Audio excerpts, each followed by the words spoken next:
seguinte, Allan Kardec, né, volta a questionar: como distinguirmos se um pensamento sugerido procede de um bom espírito ou de um espírito mau? E os espíritos nos recomendam: estudai o caso. Os bons espíritos só para o bem aconselham. Compete-vos discernir. Notemos que os espíritos aqui nos colocam a necessidade de engajamento pessoal, porque aí nós podemos recolocar a questão. Ok, os bons espíritos só para o bem aconselham, mas como é que eu distingo um bom espírito de um mau espírito? Como é que eu sei o que é bom e o que não é? E aí vem os critérios evangélicos. Por exemplo, não faça ao teu próximo o que você não gostaria que ele te fizesse. Então, isso já nos dá uma boa medida.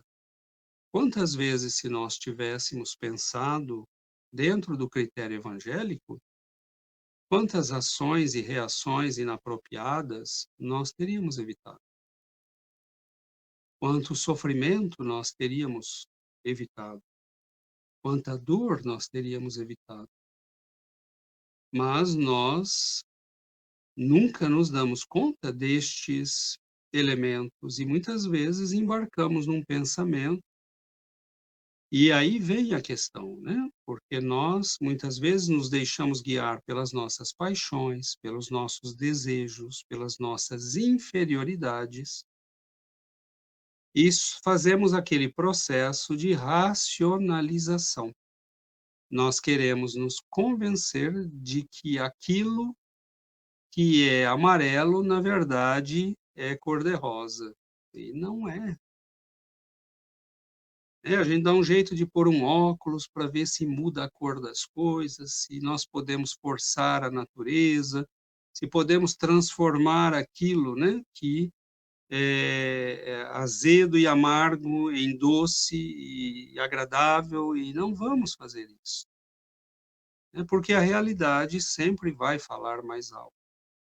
Então, muitas vezes, na nossa ânsia de viver as nossas paixões e inferioridades, nós esquecemos de consultar a nossa própria consciência, como nos diz, né, o Livro dos Espíritos, quando diz que a consciência, a lei de Deus, está escrita na nossa estrutura mental e espiritual, na nossa consciência.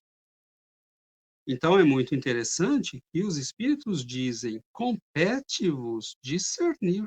Discernir é separar o que é bom e o que não é, o que é certo e o que é errado, o que é apropriado e o que não é. Mas que critério eu vou usar? Qual é a peneira que eu vou usar para fazer isso? É a peneira do evangelho, né. Então, como é que eu reconheço se uma pessoa é boa? Bom, olhai os frutos, olhai as obras. Como é que eu reconheço se um pensamento é bom ou não? Ele é um pensamento que me induz à caridade, ao amor, à compaixão, ao bem do próximo, ou ele é algo que reforça o meu egoísmo, o meu orgulho, a minha vaidade, a minha prepotência. Então, os critérios evangélicos são necessários para que nós possamos guiar a nossa vida nesse sentido. E por que os critérios evangélicos? Porque são os mesmos da lei de Deus que estão escritos na nossa consciência. Né? Allan Kardec nos explica que os grandes mensageiros iluminados vieram para poder lembrar aquilo que já está em nós. Deus escreveu já na nossa consciência o que nós precisamos saber.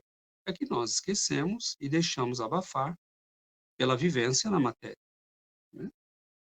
Então é muito importante que nós façamos o trabalho de discernimento, né? Como Paulo de Tarso dizia, saber discernir os espíritos.